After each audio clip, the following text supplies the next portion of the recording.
Bienvenue dans ce tutoriel où nous allons utiliser Inkscape pour personnaliser notre salle virtuelle qui va nous servir de décor pour notre événement virtuel.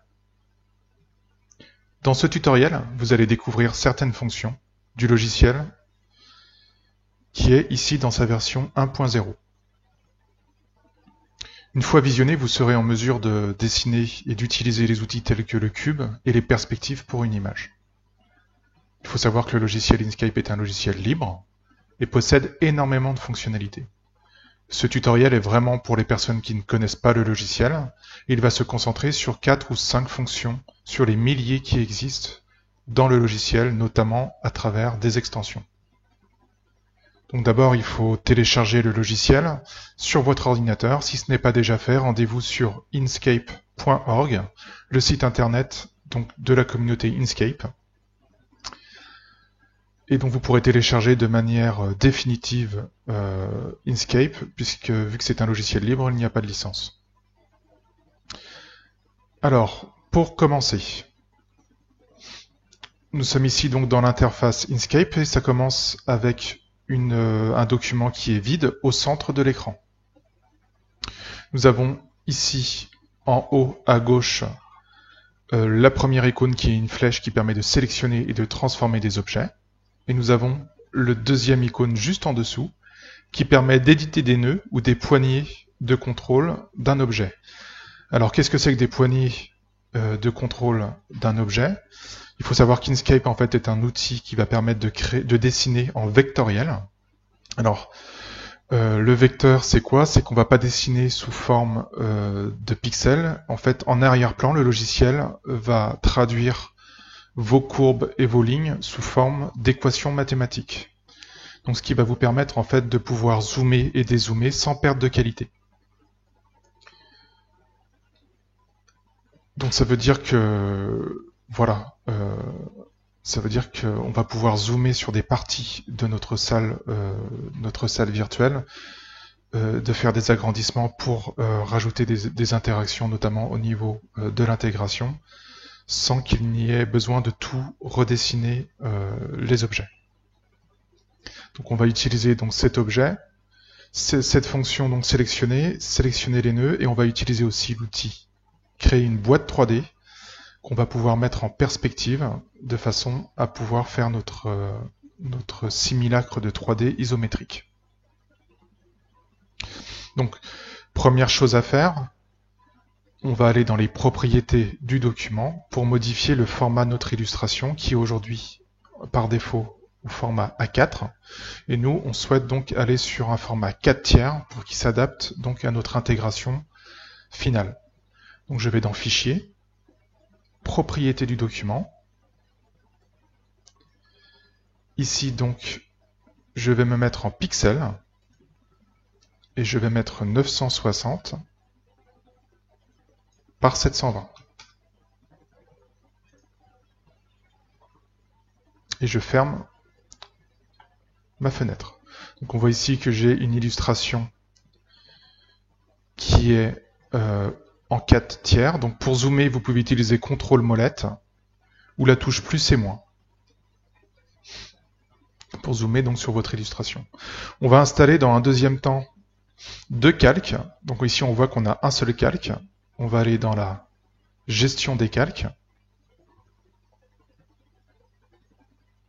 Donc il se trouve dans le menu calque, 3 petits points. Ici on voit qu'on a un seul calque. On va rajouter un calque qu'on va appeler décoration. Le calque numéro 1, on va l'appeler base de travail. Voilà, on a 2 calques qui vont nous servir donc à créer d'une part le fond pour notre salon et d'autre part les objets qu'on va personnaliser pour décorer notre salon.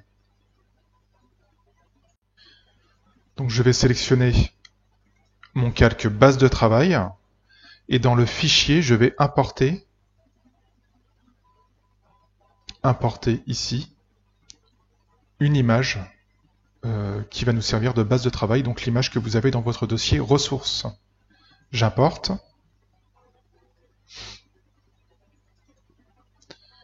J'ai ici donc mon fichier ressources qui représente un salon qui est vide et qui va me permettre donc d'être une base de travail solide puisqu'elle va me donner la perspective sur laquelle je vais pouvoir ajuster mes objets dessus. Donc j'ouvre, et là il me pose une question, voulez-vous incorporer ou lier l'image à votre projet? Donc je vous conseille de la laisser incorporer à votre projet et de tout laisser cocher les options par défaut. J'appuie sur OK, et donc là je vais avoir mon image que je vais pouvoir placer comme base de travail sur le calque base de travail. Pour qu'elle soit bien placée, je vais utiliser ici le X, je vais le mettre à 0, le Y à 0, je vais me mettre en pixels, et voilà que mon image est placée à l'origine 0, 0 avec exactement les dimensions qui correspondent à mon document. Une fois que ma base de travail est faite, je vais verrouiller, grâce au petit cadenas ici, ma base de travail, de façon à ne plus pouvoir le sélectionner ni l'éditer. Et je vais ensuite passer au calque décoration. Donc je vais zoomer sur mon illustration qui est maintenant bien en place, et je vais utiliser l'outil cube, cube ou boîte 3D. Je vais dessiner un cube de cette manière. Et on voit que le cube donc a des lignes, des lignes de fuite qu'on appelle. Et on va régler cette ligne de fuite en haut de façon à ce que ça corresponde à notre illustration. Donc je sélectionne mon cube, j'appuie sur créer une boîte 3D et ici j'ai l'angle X, l'angle Y et l'angle Z. Donc je vais régler ces angles de façon à ce qu'ils correspondent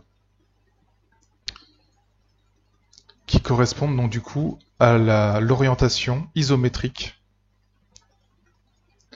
Donc là je dézoome pour voir ce qui se passe.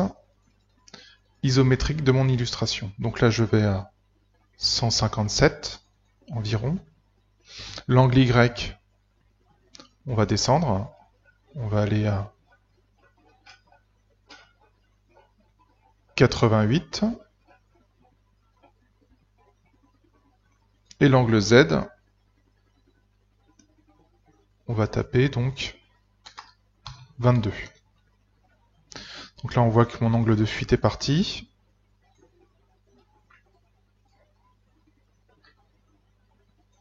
Donc là mon cube est ajusté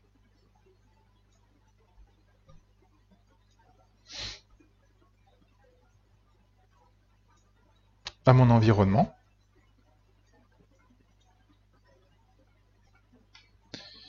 Et je vais pouvoir donc, grâce au poignet, donc c'est-à-dire le deuxième outil, 1, 2 ici, ajuster ce cube avec les poignées. Donc on a une poignée ici qui permet de modifier la largeur, on a une poignée qui permet de modifier la hauteur, et on a une poignée ici qui permet de modifier la profondeur.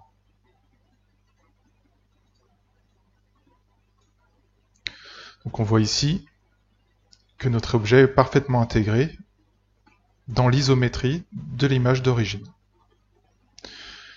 Je peux changer, si j'utilise cet outil, la couleur de chaque face pour la personnaliser, pour mettre quelque chose de plus pâle. Donc ici j'ai une palette de couleurs en bas qui me permet de choisir d'autres couleurs, par exemple orange. Ici quelque chose de plus gris et de moins gris. Donc là, ici, on peut imaginer que ça, c'est une table d'accueil pour mon stand virtuel.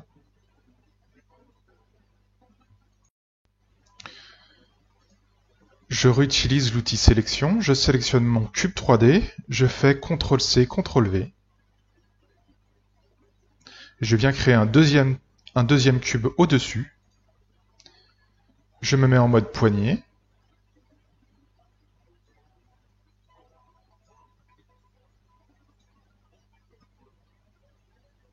Et là, je peux créer le haut de ma table.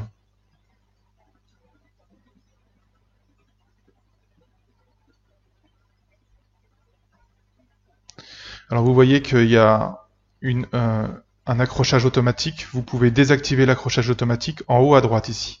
Activer le magnétisme ou désactiver le magnétisme. Si vous n'avez plus de magnétisme, vous pouvez être plus précis. Voilà, et le haut de ma table, je peux la mettre de la couleur que je souhaite. Maintenant, on va ajouter un logo d'entreprise sur le fond de mon stand, qui aurait pu être également un objet 3D.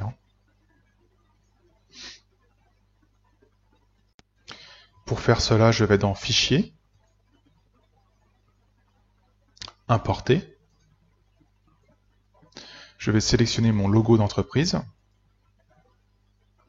Toujours pareil, type d'importation de l'image. OK. Donc là, on voit que mon image est très grande. Je vais utiliser les poignées pour la rétrécir. Je la déplace sur mon image et je zoome.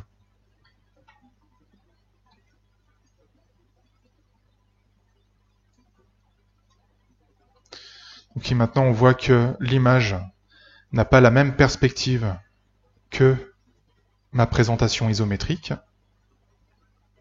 Donc je vais utiliser l'outil Transformer. L'outil Transformer se trouve dans Objet, Transformer. On va avoir ici Déplacement, Dimension, Rotation, Inclinaison. Nous allons nous arrêter sur Inclinaison. Et nous allons utiliser l'inclinaison verticale. Et nous allons la mettre à -23. Appliquer. Là, on voit que mon logo est totalement intégré dans mon environnement.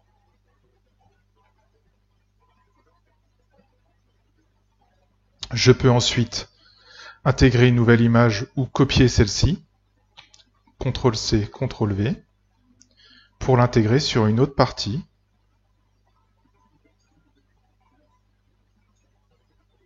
De mon stand.